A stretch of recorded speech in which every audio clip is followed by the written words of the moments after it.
사무엘상 2장 18절부터 26절 말씀 마음을 집중하시고 함께 읽어보십니다. 사무엘은 어렸을 때에 세마포 에봇을 입고 여호와 앞에서 섬겼더라.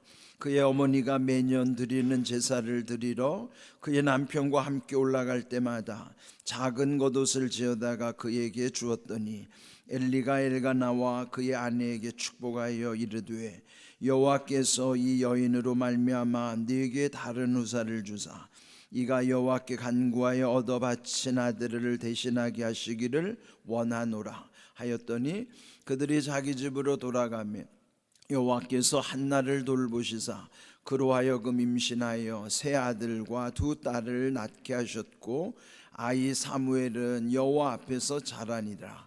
엘리가 매우 늙었더니 그의 아들들이 온 이스라엘에게 행한 모든 일과 회막문에서 수종드는 여인들과 동침하였음을 듣고 그들에게 이르되 너희가 어찌하여 이런 일을 하느냐. 내가 너희의 악행을 이 모든 백성에게 듣노라.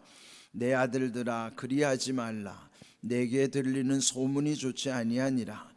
너희가 여호와의 백성으로 범죄하게 하는도다. 사람이 사람에게 범죄하면 하나님이 심판하시려니와 만일 사람이 여호와께 범죄하면 누가 그를 위하여 간구하겠느냐 하되 그들이 자기 아버지의 말을 듣지 아니하였으니 이는 여호와께서 그들을 죽이기로 뜻하셨음이더라. 아이 사무엘이 점점 자라매 여호와와 사람들에게 은총을 더욱 받더라. 아멘. 사무엘상 2장은 한나의 기도로 이제 시작이 됩니다. 한나를 한마디로 정의하면 기도의 사람, 기도의 여인, 기도의 어머니, 기도의 아내라고 일컬을 수 있습니다. 지난번에 말씀드린 것처럼 기도라고 하는 것은 우리 신앙의 전부라고 해도 틀리지 않다고 말씀드렸어요. 기도라는 것은 하나님과 연결되는 것이고 소통하는 것이기 때문에 또 기도를 통해서 하나님의 뜻이 이루어지게 하시고 또 하나님의 마음이 우리 가운데 부어지므로 여러분 기도가 우리의 신앙에 있어서 말씀과 더불어 정말 온전한 본질이라고 할 수 있어요. 그래서 이 기도의 여인 한나를 통해서 하나님이 얼마나 큰 은혜를 주셨는가. 사무엘을 그 가정에 주심으로 말미암아 아이를 낳지 못하는 이 한나의 원한을 풀어주셨을 뿐만 아니라 또 그 시대에 그 민족이 어두워져 가고 점점 무너져가는 시대에 사무엘을 통해서 그 민족을 다시 일으켜 주신 것이죠. 그래서 이제 거듭 말씀드리지만은 사무엘의 위치가 아주 독특하다고 말씀드렸어요. 그 시대는 아직 왕은 없지만은 그 하나님께서 세우신 사사들의 시대. 그래서 이 사무엘은 사사 시대의 마지막 사사로서 그 다음에 일으켜 주시는 왕정 시대의 중요한 역할을 했던 선지자로서는 첫 번째 선지자로 세워진 거죠. 마지막 사사요 첫 번째 선지자의 아주 독특한 위치를 차지하는 인물이 사무엘이라 하는 것이죠. 이제 오늘 주신 말씀을 보면은 18절부터 21절에는 그 한나를 통해서 하나님께서 그 가정을 얼마나 더 귀하게 세우시고 더 귀한 복을 주시는가. 더불어 22절부터 26절 읽었던 후반부는 몰락해가는 그 시대 엘리 집안의 가정, 그 두 집안을 비교하고 있어요. 성경은 있다고 보면요 이렇게 우리에게 비교해서 말씀하시는 경우가 많아요. 보통 우리가 색을 비교할 때도 비슷한 색깔들은 별로 도드라지지가 않지만은 너무나 극단적으로 뚜렷한 색은 한눈에 확 다르다는 게 드러나잖아요. 이를테면 흑백이라는 거예요. 검은색과 흰색은 누가 봐도 자명하게 드러나는 거예요. 또 이 빛과 어둠과 같이 어떤 양극단에 있는 완전히 다른 두 개를 갖다 놓으면은 비교가 완전히 되죠. 근데 그처럼 이 한나의 가정의 사무엘과 엘리의 가정의 두 아들 홈니와 비나스를 이렇게 딱 갖다가 대조시켜 주시는 거예요. 그러면은 그 두 집안의 흥하는 집안과 망하는 집안의 차이가 확연히 드러나는 거예요.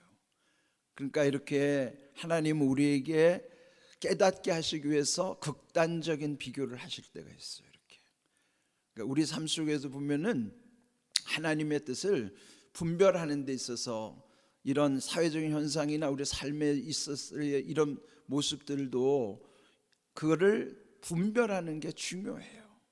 그러면 이제 오늘 이 말씀 속에서 한번 비교해 보도록 하죠. 18절 사무엘은 어렸을 때 세마포 에봇을 입고 여호와 앞에서 섬겼더라. 이 사무엘을 표현할 때 거의 설명되는 내용이 여호와 앞에서라고 하는 말이에요. 여호와 앞에서라는 말이 종교개혁자들이 흔히 자주 썼던 코람데오라는 말이에요. 코람데오라는 라틴어는 하나님 앞에서, 데오가 하나님이라는 뜻이거든요. 코람은 그 앞에 있다는 뜻이고, 그래서 코람데오라고 하면 데오 앞에, 데오가 하나님이거든요. 그러니까 하나님 앞에 있다는 거죠. 그러니까 이 사무엘이 어렸을 때부터 하나님 앞에서, 여호와 앞에서 자라나는 거예요. 코람데오의 삶. 그러니까 우리도 하나님 앞에 있다고 그러면은 함부로 마음이나 생각, 말하는 거, 행동하는 것도 하나님 앞에 있다고 그러면 우리가 어떻게 마음대로 할 수 있겠어요? 그러니까 내가 어떤 마음을 갖느냐가 이렇게 중요하다고요. 이 사무엘은 어렸을 때부터 코람데오의 삶을 사는 거예요. 라틴어로 말하면 코람데오고, 여기에 구약에 표현하면 여호와 앞에서 어릴 적부터 섬겼더라. 그런데 세마포 에봇이라고 하는 것은요, 세마포라는 뜻은 가는 배 옷이라는 뜻이에요. 세라는 가늘 세자거든요. 말하는 게 그 배를 나타내는 것이고, 그러니까 세마포라고 하면은 가는 배옷. 그래서 성경에서는 이 배옷을 두 가지로 강조해요. 하나는 가는 배옷의 세마포와 또 하나는 굵은 배옷. 그 용도가 달라요. 굵은 배옷은 언제 입어요? 회개할 때 입는 옷이에요. 회개할 때는 굵은 배옷을 입고 통회하는 거예요. 금식하면서. 그러니까 그런 사람에게 마지막에 입혀주시는 옷이 천국에서 성도들이 입는 옷이 세마포예요. 그는 가는 배옷, 흰 옷. 그게 뭐냐면 하나님이 우리에게 그런 영광에 이르게 하시는 거란 말이에요. 그러니까 성도들이 입어야 되는 옷도요, 이 가는 배옷과 굵은 배옷을 늘 기억하셔야 돼요. 우리가 어떤 하나님 앞에 죄를 지었거나 돌이킬 때는 이게 이제 우리가 눈으로 보이는 옷을 입으라는 게 아니고 보이지 않는 영적인 의미가 그렇다는 거예요. 그렇다고 해서 여러분 또 가서 굵은 배옷을 사다가 입으라는 게 아니고, 그런 구약의 의미가 우리에게 있어서 굵은 배옷과 가는 배옷의 의미가 있다는 거예요. 그래서 우리가 하나님 앞에 돌이킬 때 회개의 영으로 입는 옷이 영적 의미로서의 굵은 배옷을 입는 거예요. 여러분이 우리가 하나님 앞에서 깊이 돌이켜 회개하고 통회할 때 그 순간에 여러분은 지금 굵은 배옷을 입고 있는 거예요. 그럴 때 하나님이 은혜를 주시고, 그때는 우리가 또 가는 배옷을 입는 것이고, 천국에 가면서 그게 이제 천국까지 가게 하시는 그런 옷이라고 하는 것이죠. 그런데 여기 에봇은 제사장이 입는 옷. 그러니까 여기 이제 겉옷 다음에 마지막 이제 조끼로 이렇게 여기에 앞뒤 날개로 달려가지고 여기에 이 어깨에다가 이렇게 매듭을 짓는 조끼같이 생긴 제사장이 입는 화려한 옷을 에봇이라고 하는 거예요. 그런데 이 사무엘은 어렸을 적부터 그 제사장이 입는 에봇을 입었는데 그걸 세마포로 만들었다는 거예요. 그러니까 그 옷을 입었다고 하는 것은 옷 속에 드러나는 우리, 옷을 입은 우리의 모습을 영적으로 한번 상상해 보십시오. 그러니까 오늘 우리도 성도라고 하는 사람들은 다 이렇게 옛적의 제사장들이 입었던 옷이지만은 이미 우리는요 거룩한 나라요 그의 소유된 백성요 또 왕같은 제사장들이라고 일컬었단 말이에요. 그래서 예전에는 특정인이 제사장이었지만 요즘은 그리스도 안에서 누구나 다 지금 제사장같이 거룩한 옷을 입고 있단 말이에요. 그래서 우리도 늘 이 세마포 에봇이 예전에 사무엘이 어릴 적 입었던 옷이지만은 사실 이것은 오늘 성도들이 영적인 의미로서 입어야 되는 옷이기도 하는 것이죠. 그렇게 이 어릴 적부터 자라나니까 19절 다음에 보면은 매년 제사 드릴 때 그 부부가 엘가나와 한나 부부가 그 올라갈 때마다 작은 겉옷을 또 지어 주었다. 그는 이 겉옷 위에 에봇을 거치는 것인데 그렇게 아들을 생각하면서 1년 동안 옷을 지으며 1년에 한 번씩 올라가서 그 옷을 입힐 때 엄마의 마음이 어떠 하겠어요. 그리고 그 에봇 그 세마포 에봇을 걸친 그 기도로 얻은 아들 사무엘을 보는 기쁨이 어떠하겠어요. 이거 우리가 상상하면서 해야 돼요. 근데 또 엘리 제사장을 통해서 축복하는 내용 20절 나와요. 둘째 줄 여호와께서 이 여인으로 말미암아 네게 다른 의사를 주사 여호와께 간구하여 얻어 바친 아들을 대신하게 하시기를 원하노라. 사무엘은 하나님께 바친 아들이잖아요. 그런데 하나님께 바친 아들을 대신하여 또 다른 자식을 주기를 원한다는 거예요. 그런데 전에 말씀드린 것처럼 엘리는요 영적으로 무지한 제사장임에도 불구하고 하나님이 세우신 제사장이기 때문에 한나는 그의 축복을 그대로 믿고 돌아간 것이죠. 그리고 나서 21절 하나님께서 한나를 돌보시사 그 집에 새 아들 두 딸을 낳게 하셨다. 새 아들 두 딸이 뭐예요? 삼남 이녀를 더 주셨다는 거죠. 기도로 얻은 아들 사무엘은 하나님께 바쳤더니 또 삼남 이녀를 더 주셔가지고 그 집안에는 또 자녀들을 통한 기쁨을 얻게 하시는 거예요. 그러니까 하나님께 바쳤다고 해서 하나님이 안면몰수하시는 분이 아니에요. 하나님께 바쳤더니 하나님은 또 5남매를 더 주셨어요. 5배의 복을 더 주시는 거죠.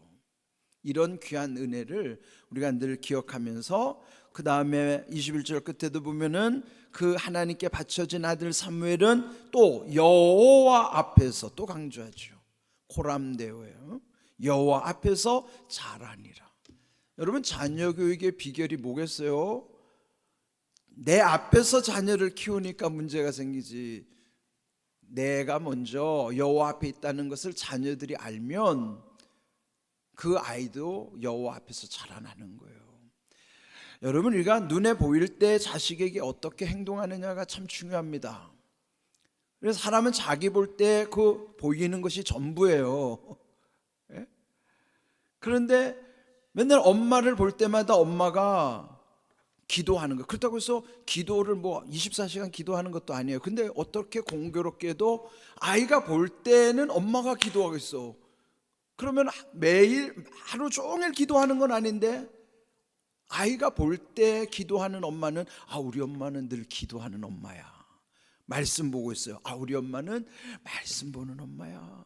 근데 아이가 볼 때 맨날 홈쇼핑만 하고 앉아있고 엉뚱한 잡지나 보고 앉아있고 엉뚱한 짓만 하면은 우리 엄마는 맨날 그런 엉뚱한 짓 뭐 맨날 그 짓 하겠어요? 안 하더라도 아이가 볼 때가 그 아이에게는 전부란 말이에요. 왜? 그 인상이 그대로 남는 거예요. 그래서 우리가 아이들에게 어떤 모습으로 보여주는가가 정말 중요하다고요. 그러니까 이게 여호와 앞에서 자라나게 하는 거는 부모가 아이에게 어떻게 보여주는가. 그래서 우리 엄마가 기도하는 엄마, 우리 아빠가 기도하는 아빠라는 것만 아이들이 알아도요, 아이들이 살아가는데 얼마나 부모에 대한 신뢰가 큰지 몰라요. 교육을 무슨 책으로 가르치는 게 아니라 내 삶이 책인 거예요. 내 몸이 책이라고요. 왜? 나를 보니까.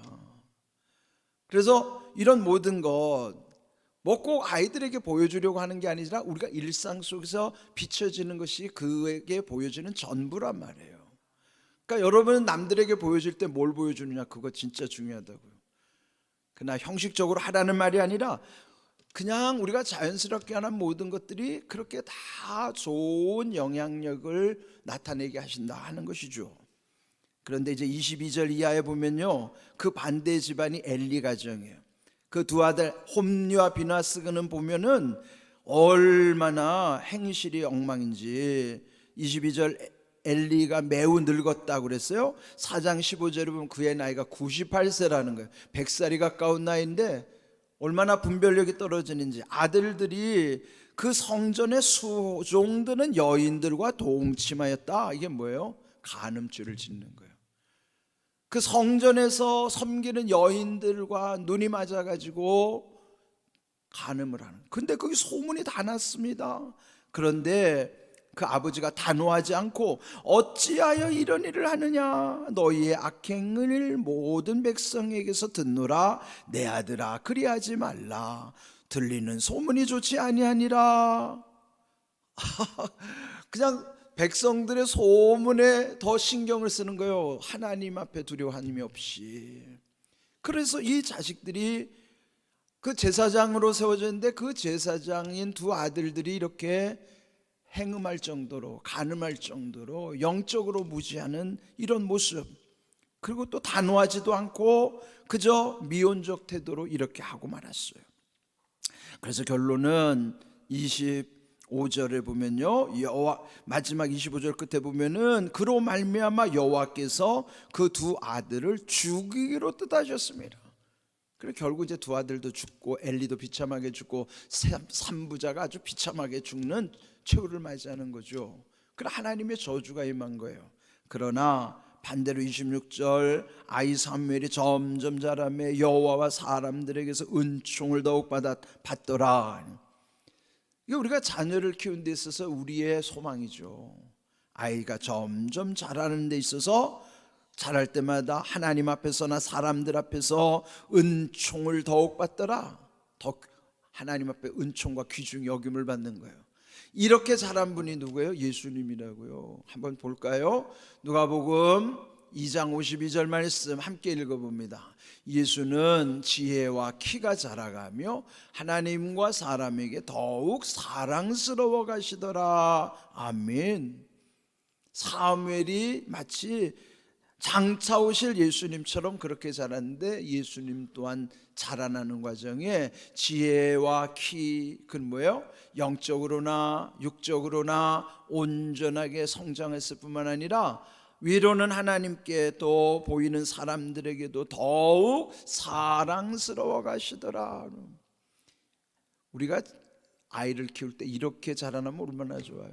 하나님께도 인정받고 사람들에게도 인정받는다면 최고 아니겠어요? 이런 비결이 결국 뭘까요? 여호와 앞에서 자라나게 하면 되는 거예요. 그럼 뭐예요? 코람데오. 그렇게 자라면은 하나님을 두려워하게 돼 있다고요. 그러니까 하나님을 두려워하면은 함부로 죄 안 짓고 거룩함의 능력 가운데서 모든 죄를 이기고 세상의 모든 삶 속의 지혜를 통해서 하나님이 기뻐하시는 일들을 이루어 가는 것이죠. 오늘 이 귀한 말씀을 잘 새기시고 결국은 자식의 문제는 부모의 문제라고요. 결국 어떻게 할까요? 우리가 어떻게 보여지는가? 그는 내 안에서 내가 하나님과 어떤 관계 속에 사느냐를 숨길 수가 없습니다. 이런 귀한 은혜를 늘 사모하면서 오늘도 우리에게 주시는 말씀이 내 삶이 되도록 말씀대로 이루시는 은혜와 복 체험하고 간증하고 누리는 삶이 되기를 주님의 이름으로 축복합니다. 아멘.